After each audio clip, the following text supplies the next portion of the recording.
student at home. My name is Phoebe Sukayai, the Permanent Secretary, Ministry of Education, Kaduna State. Welcome to our program, Radio Television Program E-Learning. During this period of staying at home because of coronavirus, it is expected that we'll be able to reach out to you so that you'll be able to understand that learning has no stopping space. Because of this program, throughout this period, we will be reaching out to you using all our various subjects to ensure that you learn something within this period. Bearing in mind that immediately after this crisis, you will be launching into writing your exams. We want you to come out with good grades, and therefore it is expected that you pay absolute attention. Your teachers will always be on air. Pay attention. Get down all your questions where you have gray areas and reach out to them based on your various subjects. Your teachers on air will give you their names, their telephone numbers that you can always reach out to them and ask the various questions that you need clarifications, so that subsequently you will be able to get clarity on where you have problems. Kaduna State Government, under the able leadership of Malam Ahmed El-Rufai, is doing everything possible to ensure that our students continue with their lessons no matter the circumstances. On this, I will request all of you and your parents, your guardians, your neighbors, your friends to pay attention to all the various segments that will be rolling out to you through these programs. Thank you very much and happy viewing. Viewers and listeners at home, you are welcome to yet another segment of e-learning English language. My name is Pedro Nkom. I'm going to take you on this aspect of continuous writing, that is one form of letter writing, specifically the formal letter. The formal letter is a letter written to a ceremonious and formal language following a certain stipulated format, such as a letter written for official purpose to authorities, dignitaries, senior colleagues, and business organizations. Formal letters are not written to personal. What we're trying to say is that maybe listeners, you've had, or viewers, you've had what we call form. When you're told, you've once been given a form. A form is something that has a structure. It's something that is organized. So it's from that that we derive this word formal letter. And another word for it is official letter. So by implication, the choice of words and the use of language is restricted. That is the essence. That's why it's called a formal letter. The same with a business letter, you know. So what is a formal letter, if we may ask?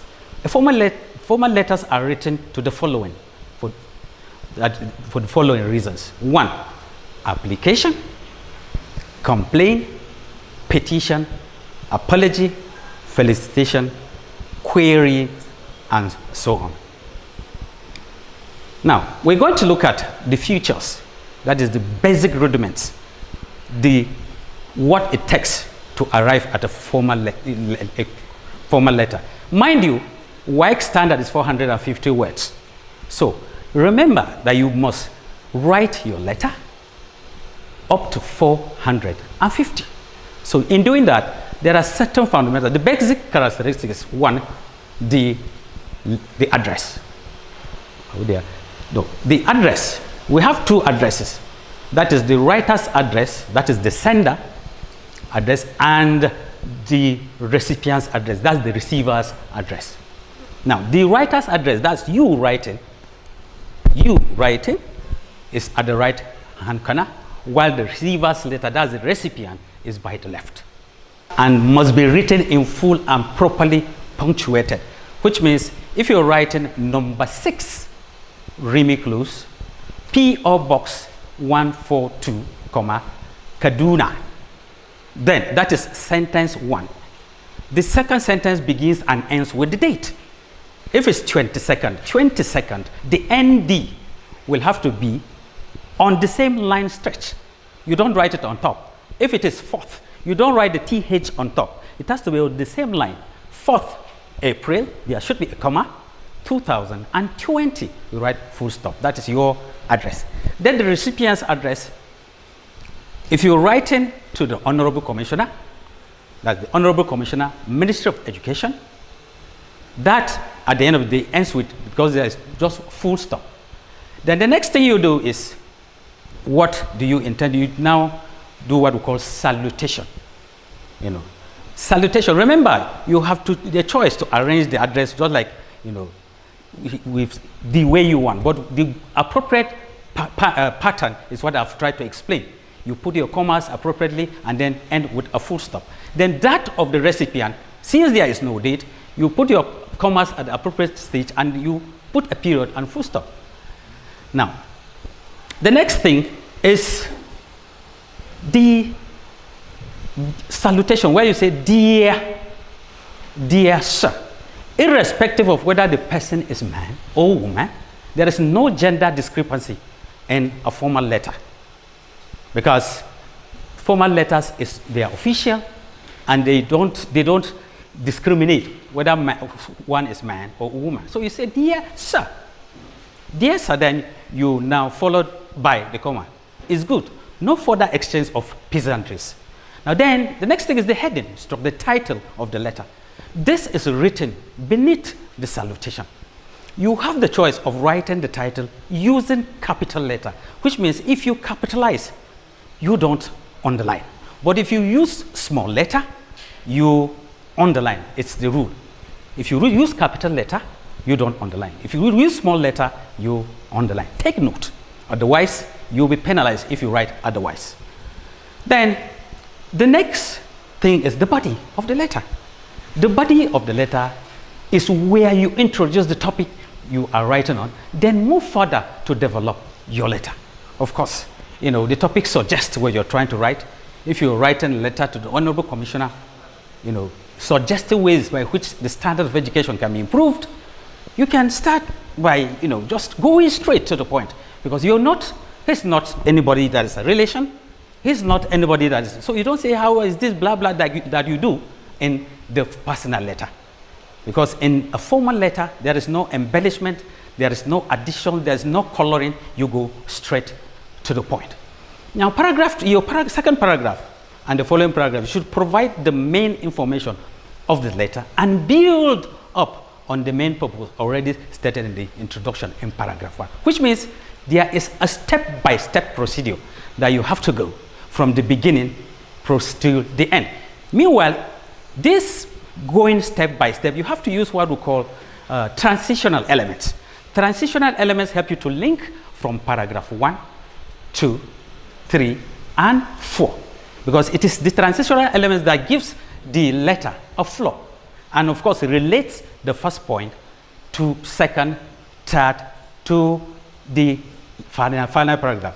Then the concluding paragraph should have an emphatic statement to recapitulate what you have in the paragraph.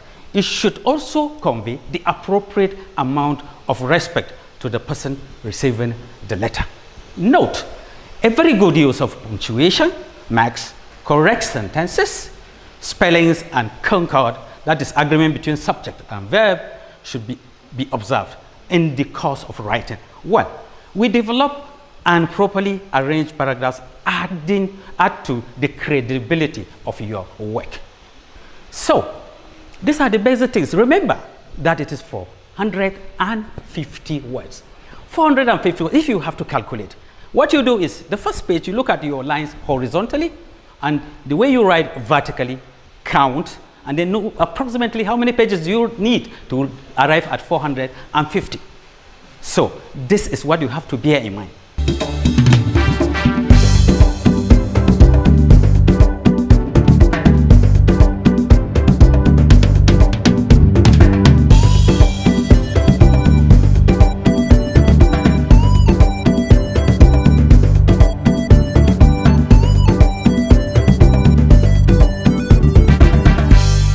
The last stage is the complementary close.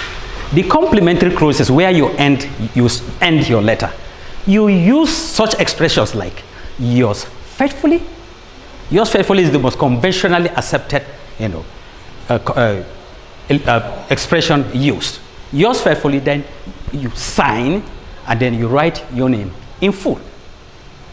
So let's have a look at a sample of a format of the formal letter. As earlier said, this is it. This is number 14, Rimi Drive, Warimi, Kaduna, Kaduna State. That is one sentence. Then the date, like I told you, 6th April, there's a comma there, 2020, full stop. With this, you have your full marks for address. You've taken them, no compromise. They are already in your pocket if you're able to remember and stand by this. Then the Honorable Commissioner, Ministry of Education, Kaduna, Kaduna State, full stop. Then, dear sir, comma. Then the heading. So, the heading, then developing paragraph 1, paragraph 2, then subsequent paragraph, concluding paragraph, yours faithfully, you sign, and then your full name. You're going to look at a sample of the formal letter, beginning with the address. Number 14 Rimi Drive, Warimi, Kaduna, Kaduna State.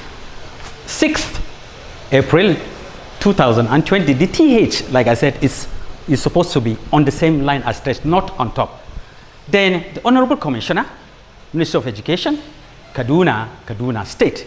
Dear sir, ways of preventing future strike action in public schools. As you are aware, the last statewide strike by secondary school teachers affected my school. Secondary schools were closed for over 3 months in the state. Within the period, the state educational development was at a standstill. Students roamed about aimlessly and some died while engaging themselves in fruitless adventures as teachers were adamant to go back to the classrooms. However, you see, this one is a transitional element, okay, linking the first paragraph with the second. However, we must begin to look at ways by which future strike actions could be averted. I, therefore, will offer some suggestions by which strike actions could be prevented in our secondary schools. First and foremost, secondary school teachers should be adequately enumerated. They deserve to be paid good salaries because of their importance in the educational system. Sir, I believe that they deserve nothing less than adequate remuneration. They should also be given other benefits that will make them comfortable. Secondly, okay, this is another element linking it to the next paragraph. Secondly, secondary school teachers should be paid on time. I remember that one of the grievances of these teachers before embarked on this last strike was their salaries were not paid on time. It seemed the secondary school teachers were always at the receiving end whenever the government is unable to pay salaries as at when due. They complained that they always receive their salaries 1 or 2 weeks after their colleagues in the ministry have received theirs. Then finally, it said, in addition, linking it to the other paragraph, in addition to this, secondary school teachers should be given a good condition to offer their services. One of their grievances is that the condition of schools is deplorable. Therefore, one of the ways to prevent further strike action is to build modern classrooms, blocks adequate furnished with modern day facilities. This will go a long way in giving a conducive atmosphere to the teachers to teach. Sir, I would be grateful if you look into these suggestions so that we could have peaceful academic sessions in our secondary schools, secondary schools statewide. Thank you. Yours faithfully, as you sign, and then with your full name. Now, with this sample,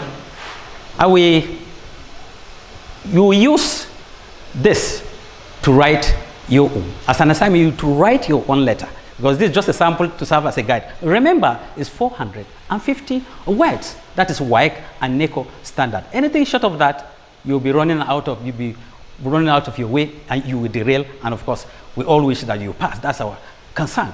So, the question is: the last strike state strike action by secondary school teachers affected your school adversely, write a letter to the Honorable Commissioner, Minister of Education, suggesting at least 3 ways of preventing future strike action in the state. So, write this, taking your time, dotting your I's, and crossing your T's until I come your way. My name remains Pedro Uncom. The phone number is 080-2367-2887. 080-2367-2887. This is for any clarification or questions. I am ready at any point in time to come to your aid to assist you. Thank you.